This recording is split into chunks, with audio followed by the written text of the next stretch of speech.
ഇന്ന് ഇന്ത്യയിൽ പണം അയക്കുന്നത് എത്ര എളുപ്പമുള്ള കാര്യമാണല്ലേ.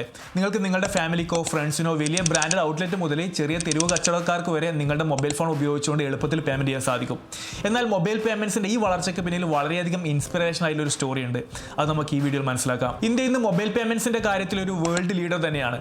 ഈ ഒരു മാറ്റത്തിന് തുടക്കം കുറിച്ചവരിൽ പ്രധാനപ്പെട്ട ഒരു വ്യക്തിയാണ് പേടിഎമ്മിന്റെ സ്ഥാപകനായ വിജയ് ശേഖർ ശർമ്മ. പേടിഎം ഒരു ഇന്ത്യൻ ടെക് കമ്പനിയാണ്. ഇന്ത്യക്ക് വേണ്ടി ഇന്ത്യയിൽ തന്നെ ഇന്ത്യൻ ഫൗണ്ടറായ വിജയ് ശേഖർ ശർമ്മ തുടക്കം കുറിച്ച പ്ലാറ്റ്ഫോം നാഷണൽ ലെവലിൽ മൊബൈൽ പേയ്മെന്റ്സിനെ സ്കെയിൽ ചെയ്ത ഒരു ഇന്നോവേറ്റർ കൂടിയാണ് അദ്ദേഹം. QR ബേസ്ഡ് പേയ്മെന്റ്സ് ഇന്ത്യയിൽ വ്യാപകമാക്കിയത് പേടിഎം ആണ്. ഇത് കച്ചവടക്കാർക്ക് പേയ്മെന്റ് സ്വീകരിക്കുന്നത് എളുപ്പമാക്കി തീർക്കാനും സഹായിച്ചു. പിന്നീട് ആരെങ്കിലും പണം അയക്കുന്ന സമയത്ത് കച്ചവടക്കാർക്ക് അത് കേൾക്കാനും അറിയാനുമുള്ളതിന്റെ ഇമ്പോർട്ടൻസ് മനസ്സിലാക്കിയ സമയത്താണ് അദ്ദേഹം പേടിഎമ്മിന്റെ സൗണ്ട് ബോക്സ് പുറത്തിറക്കിയത്.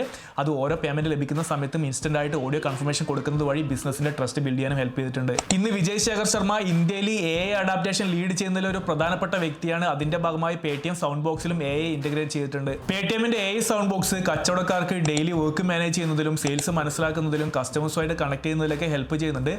അതുകൊണ്ട് തന്നെ ഈ ബോക്സിനെ ഒരു കമ്പനിയുടെ CFO, CEO, CMO ആയിട്ട് കണക്കാക്കാം. ഇതുകൂടാതെ വിജയ് ശേഖർ ശർമ്മ പേടിഎമ്മിന്റെ ആപ്പിലൂടെ ഡിജിറ്റൽ ഗോൾഡ് ഇൻവെസ്റ്റ്മെന്റ്സ് കൂടി ഇൻട്രൊഡ്യൂസ് ചെയ്തിട്ടുണ്ടായിരുന്നു. അതിലൂടെ 51 രൂപ മുതൽ ഡിജിറ്റൽ ഗോൾഡിലും 20 രൂപ മുതൽ സിൽവറിൽ ഇൻവെസ്റ്റ് ചെയ്യാൻ സാധിക്കും. ഇന്ന് പേടിഎം മറ്റ് പല പ്ലാറ്റ്ഫോമുകളും ഓഫർ ചെയ്യാത്ത ഒട്ടനവധി ഫീച്ചേഴ്സ് ഓഫർ ചെയ്യുന്നുണ്ട്. അതുപോലെ തന്നെ പേടിഎം ഇൻട്രൊഡ്യൂസ് ചെയ്ത ഇതുപോലുള്ള പല ഫീച്ചേഴ്സും പല പ്ലാറ്റ്ഫോമുകളും കോപ്പി ചെയ്തിട്ടുണ്ട്.